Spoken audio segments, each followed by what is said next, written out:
What's up guys, Joe here, Fugatech, and now that the Nokia 8.1 is available in the Philippines, let's see if what it has to offer, meaning the Android One software experience, the PureView display, the Zeiss optics, are enough to take on the rest of the 15 to 20,000 peso price range.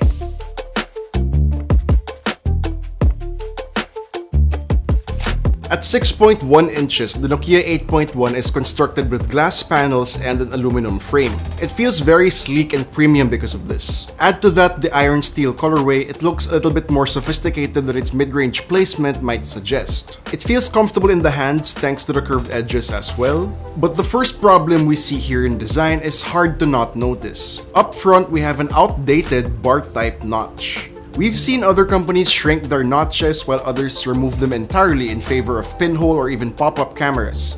So it seems that Nokia is left in the gutter in that regard. But in any case, within the bar notch, we have the front-facing camera, call speaker, and sensors. Moving to the back, we have the dual rear cameras which are stacked vertically as well as raised from the back surface. Like we've seen time and time again with other devices, the protruding rear cameras mean that without a case, this guy will not rest flat on a table. Below the cameras is a fingerprint scanner that's pretty easy to reach. Over on the right side, we have the power button and volume rocker, both of which are clicky and easy to reach even one-handed. On the opposite side is the SIM tray that is of the hybrid variety, meaning you can slot either 2 nano SIM cards or 1 nano SIM card plus a micro SD card. Up top, a headphone jack, which some users may not like if they prefer it to be on the bottom, but on the bottom we have the USB Type-C port, loudspeaker, and microphone. Heading back to the front, let's talk about display quality. So the 8.1 is outfitted with what Nokia calls a PureView display, which we've seen in some of their previous phones. It provides better contrast and has HDR10 support, and it definitely gives the 8.1 some flair. The panel is bright enough for direct sunlight, viewing angles are great, colors are well saturated, although not as excellent as what an OLED-based display would provide.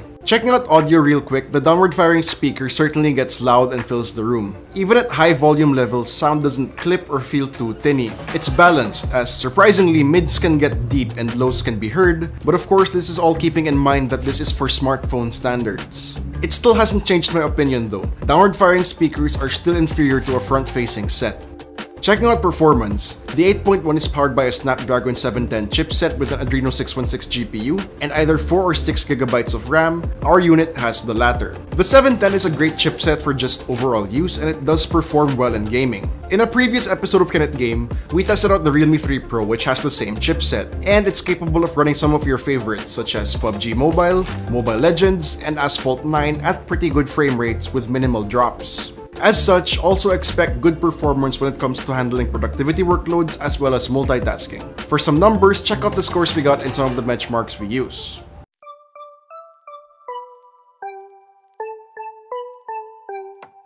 For software, the 8.1 is part of the Android One program, which pretty much means it's running on stock Android 9 Pie. Now you guys know me, I've been a Pixel user for like 2 years now and I can't give enough love for stock Android. It might not have some fancy extra features you might find in the Android skins of other companies, but it's clean, it's simple, it's vanilla, and you have the benefit of fast, frequent updates. Taking a look at battery, the 8.1 is powered by a 3500 mAh cell and has support for 18-watt fast charging. In the PC Mark Work 2.0 battery test, we got a result of 12 hours and 7 minutes, which isn't bad, but for such a big battery, we should be seeing a longer result. However, as the Snapdragon 710 is an efficient chipset and stock Android is simple, real-world use translates to a whole day of moderate usage where you only probably need to plug in for a charge at the end of the day. Charging though is baffling since we do get 18-watt charging, but it takes a full 2 hours for a full charge from empty. Anyway, moving on to cameras. The 8.1 has 12 plus 13 megapixel dual rear cameras with Zeiss optics and a 20 megapixel front camera. The rear cameras deliver sharp images with accurate color reproduction as long as you have ample lighting. There's an AI scene detection that's able to identify subjects accurately and apply appropriate exposure settings. Taking a look at portrait shots, edge detection is modest as it can mess up from time to time, but images still come out detailed. As for selfies, there's a slightly artificial look regardless if beauty mode is turned on or not, but they're still okay to post on social media, I guess. Portrait selfies produce less saturated colors for some reason too, taking more points away.